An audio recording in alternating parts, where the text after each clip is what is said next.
Welcome to SR media. ఆ ఇద్దరు ఒకప్పుడు ప్రత్యర్థులు, ఇప్పుడు మిత్రపక్షాలకు నేతలు. మరీ ముఖ్యంగా డిప్యూటీ సీఎం పవన్ కళ్యాణ్ తాలూకా.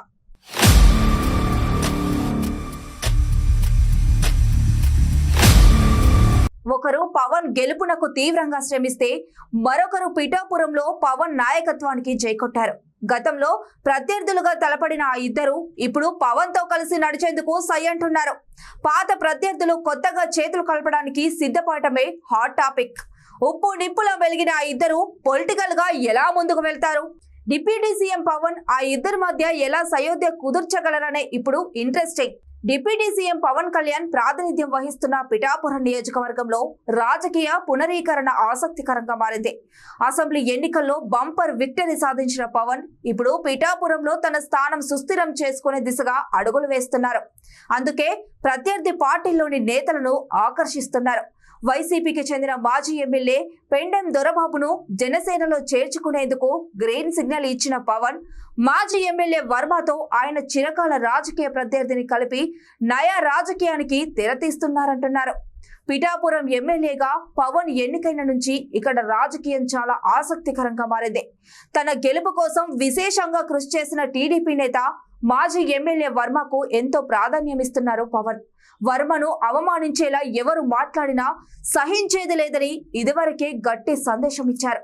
ఇక పిఠాపురం అభివృద్ధి కోసం వర్మ సలహాలు సూచనలు తీసుకుంటున్నారు. వర్మ కూడా పవన్ నాయకత్వానికి మద్దతుగా పవన్ కు వెన్నుదిన్నగా నిలుస్తున్నారు. ఈ క్రమంలో తనతో విభేదించిన జనసేన క్యాడర్ ను కూడా లైట్ తీసుకుంటున్నారు వర్మ.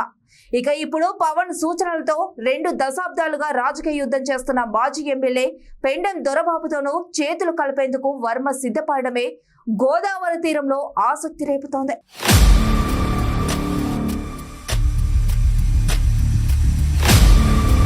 మాజీ ఎమ్మెల్యేలైన వర్మ, దొరబాబు పిఠాపురంలో ఉప్పు నిప్పుల రాజకీయాలు నేర్పారు. ఒకరిపై ఒకరు పోటీకి దిగారు. 2004లో తొలిసారి ఎమ్మెల్యేగా గెలిచిన దొరబాబును 2014లో దొరబాబుపై ఇండిపెండెంట్ గా పోటీ చేసిన వర్మ భారీ విక్టరీ సాధించారు.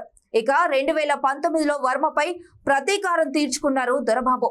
ఇక గత 5 ఏళ్ల నుంచి పిఠాపురం వేదికగా ఆ ఇద్దరి మధ్య పెద్ద రాజకీయ యుద్ధమే జరిగింది. వైసీపీ ఎమ్మెల్యేగా దొరబాబు, టీడీపీ ఇన్ఛార్జిగా వర్మ తగ్గేదేలే అన్నట్టు రాజకీయాలు చేశారు.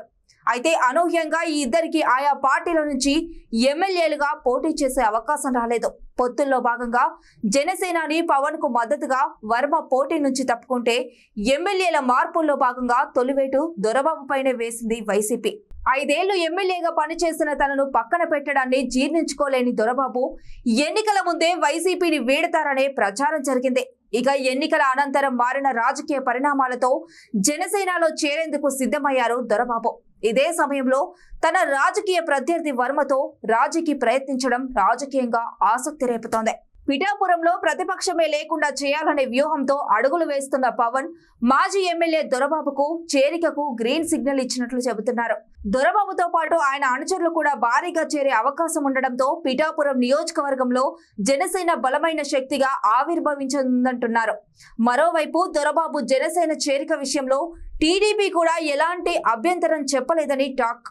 వైసీపీ నుంచి ఎవరు వచ్చినా చేర్చుకునే విషయంలో కూటమి పార్టీలు 3 చర్చించుకోవాలని గతంలో నిర్ణయించాయి.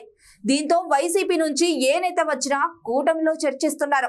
పిఠాపురం మాజీ ఎమ్మెల్యే దొరబాబు విషయంలోనూ ఈ చర్చ జరుగుతున్నట్లు చెబుతున్నారు. డిప్యూటీ సీఎం పవన్ పై భరోసాతో దొరబాబు చేరికపై ఎలాంటి అభ్యంతరం వ్యక్తం చేయలేదట మాజీ ఎమ్మెల్యే వర్మ. దీంతో రాజకీయ ప్రత్యర్థుల మధ్య వైరానికి ఫుల్ స్టాప్ పడినట్లయింది. అయితే మాజీ ఎమ్మెల్యేలు చేతులు కలిపేందుకు సిద్ధమైన దిగువ స్థాయి క్యాడర్ కలుస్తారా లేదా అనేదే ఇప్పుడు చర్చనీయాంశమవుతోంది. జనసేనలో చేరేందుకు సిద్ధమైన దొరబాబు తనకు ఏ పదవులు అవసరం లేదని ప్రకటించారు. ఇదే సమయంలో వర్మకు రాష్ట్ర స్థాయి పదవి ఇస్తామని సీఎం చంద్రబాబు, డిప్యూటీ సీఎం ఇప్పటికే హామీ ఇచ్చారు. ఈ పరిస్థితుల్లో పిఠాపురంలో బడా నేతలంతా ఎలా ముందుకు వెళ్తారన్నదే ఆసక్తికరంగా మారింది.